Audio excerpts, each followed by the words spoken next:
Presidential historian and Pulitzer Prize-winning author Doris Kearns Goodwin is here to chat about FDR, a new three-part documentary event featuring the life of Franklin Delano Roosevelt. Thank you so much for your time today. I'm glad to be with you. Before he took office, the economy was bad. It was a weak job market. The banks were collapsing. The savings were gone. I mean, this was just, it feels like 2023, but it was really the 1930s. It's really important, I think, for us, given this turbulent time we're living in, to remember how incredibly difficult it was for him. When he came into that first inaugural, somebody said to them, if your New Deal program works, you'll be one of the greatest presidents. He said, if it doesn't work, I'll be the last president. That's how difficult that period of time was. The financial crisis was there. The people had lost faith in themselves. And he gets up and he gives that inaugural address. And the sheer combination of his words, his confidence, his optimism, he said to the people, it's not your fault. It was the failure of leadership. And I'm here to provide that leadership. And then he followed his words with deeds. He calls the Congress into session. He gets an emergency bill passed for the banking crisis gets solved. And then he says, hey, they're doing so good. I'll keep them here for 100 days. And that becomes the famous 100 days. He was an extraordinary character.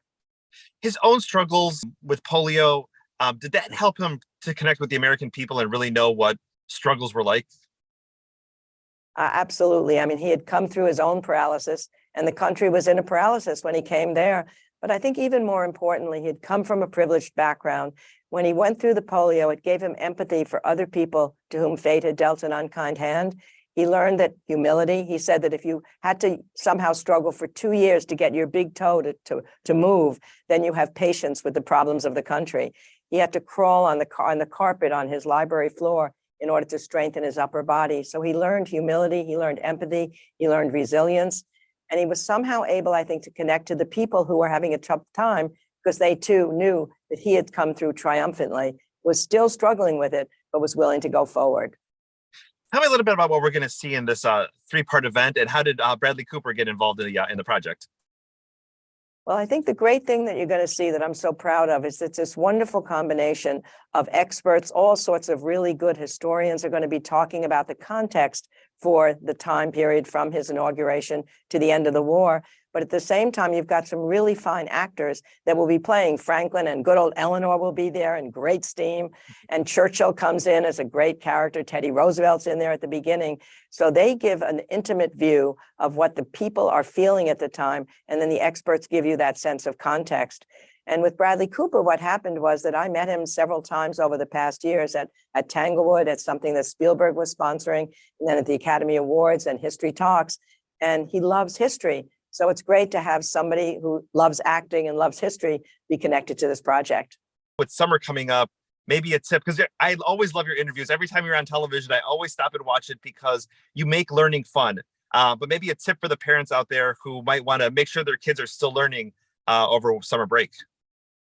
Oh, it's a wonderful question, because I think what we've tried to do in the documentary is to not just show him as a figure who's an icon, already president. You'll see him, making mistakes when he's young. You'll see him on his first campaign when he's not really a very good speaker. I mean, there were so many pauses, Eleanor said, between his sentences. She was afraid he would never go on. And then she said when he got more confident, she was afraid he'd never go off the stage. She loved being on there. But a young person can see the person evolving from a person who's younger to a person who gets through polio to a person who becomes president, who learns as president and becomes better by the time World War II is there. And that's what leadership is. You acknowledge errors, you learn from your mistakes, you have humility, you have patience. And I think that's the great thing for a young person to see. I can become one of them if I learn these qualities in my daily life. All the good qualities you have as a person are the qualities you want to have as a leader. Awesome. Well, Doris, thank you so much for your time today. The series is premiering Monday, May 29th on History Channel. And so wonderful to chat with you. And thank you for your time today. I'm glad to be with you.